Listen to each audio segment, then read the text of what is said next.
Hi guys, I'm Swapnil, and today I'm going to talk about this integral, okay? 0 to infinity sine x dx is equal to 1. Sounds kind of crazy, right? Like sine x is an oscillatory function, and this integral, it shouldn't exist, right? It's a divergent integral, right? How can this be equal to 1? Well, it isn't.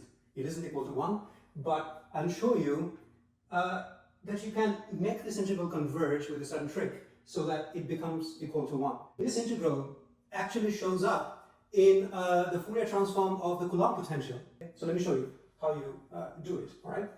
So what I'll do is that I'll use this Euler expression for this integral, which is cosine x plus I sine x. Okay. E to the ix is cosine x plus I sine x, and I can also write e to the minus ix is cosine x minus I sine x. Right. So now from these two expressions, you can write sine x is equal to 1 over 2i. Okay, times e to the ix minus e to the minus ix. Okay, you can actually check, from these two expressions, you can get this formula for sine. Okay, so what I'll do is that in this place, in the integrand, I'm going to use this expression. Okay, so let's do that. So I'll write this as 0 to infinity. Okay, 1 over 2i. Then I have e to the ix minus e to the minus ix dx. Okay, so now what I'll do is that I'll do these two integrals separately. Okay, up to this I haven't really done anything so far. Okay, like all I have done is I've written sine x in terms of the exponential functions. Okay, now I will make each of these integrals convergent. Okay, each of these integrals is going to be divergent, as I will show you. So my job is to make them convergent individually. Okay, so let me show you how to do that. Okay, so I'm going to do the first integral, which is 0 to infinity. Okay, I'm going to set this constant term, aside. Okay, so the first integral is e to the ix dx. All right, so I'm going to write this as 0 to infinity e to the I times 1 plus I epsilon x dx. Okay, let me explain what I mean by that. Now, epsilon is a very small number. Okay, if I set epsilon equal to 0, I just get what I have here, right? But I will not make it exactly 0. I will say it's vanishingly small. It's very small, okay, but not exactly 0. And there's an I in front of it. Why did I put it?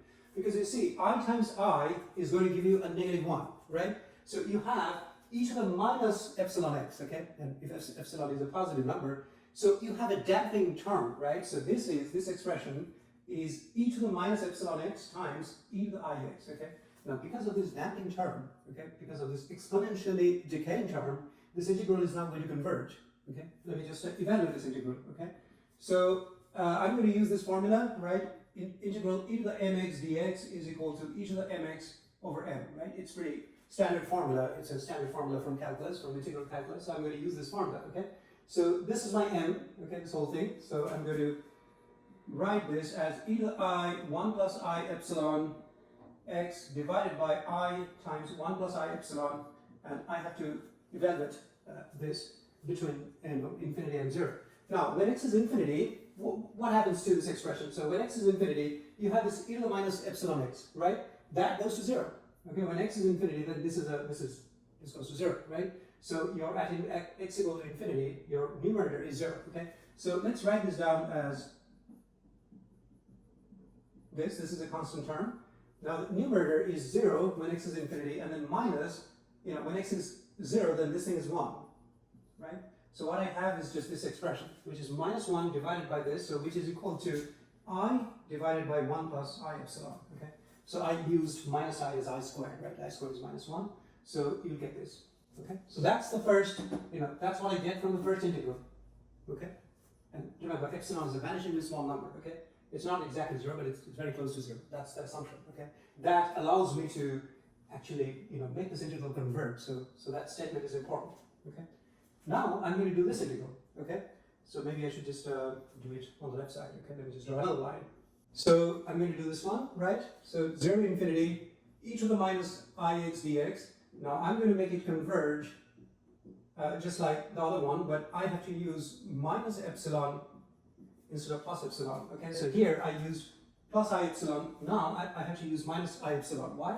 Because you see, minus minus is plus, right? And then I times I is minus 1, right? So what I have here is this thing, just the integrand, is e to the minus epsilon x times e to the minus ix. Okay, so this integral is just like that in the limit epsilon goes to 0. Okay, once again it's convergent. Okay, right, because of this epsilon term. So let's evaluate this integral.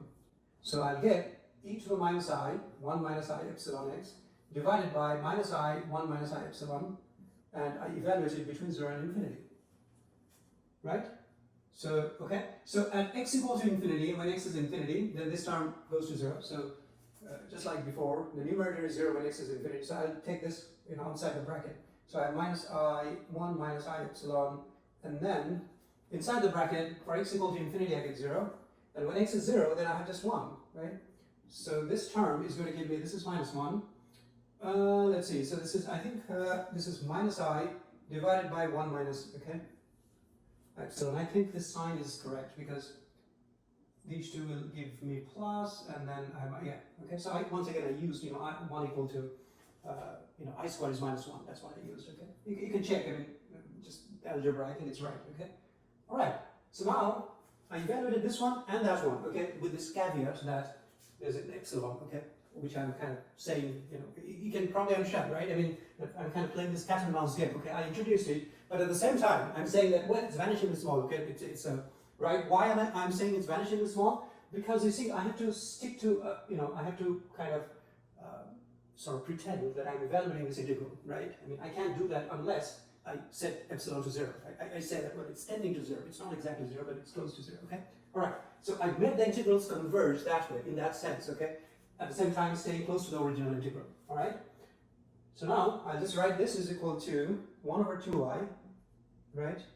That comes outside the bracket, and for the first one, what did I get for the first one? It's this integral, right? So this is this term, all right? So I have I divided by 1 plus I epsilon, and then I have minus this integral, okay, the integral involving e to the minus ix, which gives me this thing, right?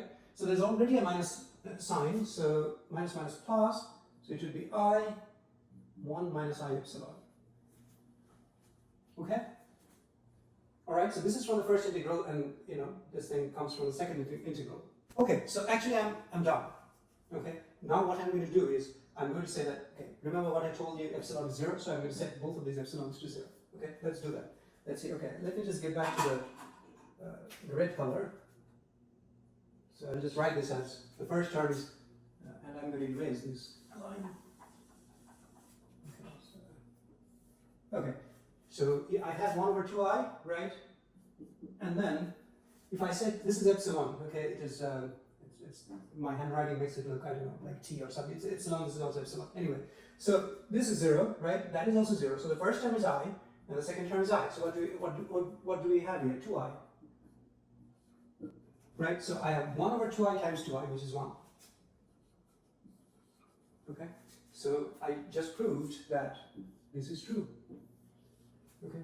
And I'm not kidding. This integral, this result is very modern when you're trying to evaluate the, the Fourier transform of Coulomb potential. Very briefly what that is. So if you have a charge Q, okay, at a certain distance r from the charge at this point P, the potential, okay, goes as like a constant divided by r, okay?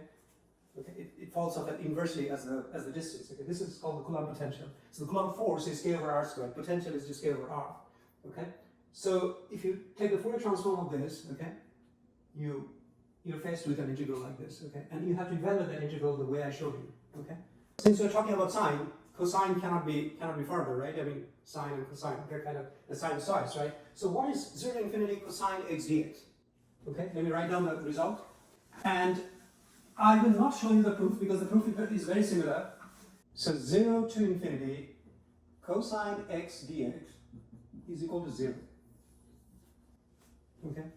This is 1 and this is actually 0. And you can prove it. I'm not going to show you the proof, but let me just give you the outline. So you have to write cosine x. You can try it out yourself. So cosine x is half e to the ix plus e to the minus ix. Right? And the rest of the procedure is very similar to the way I derived this one. Okay? So you can try it out yourself, and you can leave comments, I mean, if you don't get 0. Okay, I hope you really enjoyed the video, okay? So, if you like my videos, please subscribe to my channel. Thank you.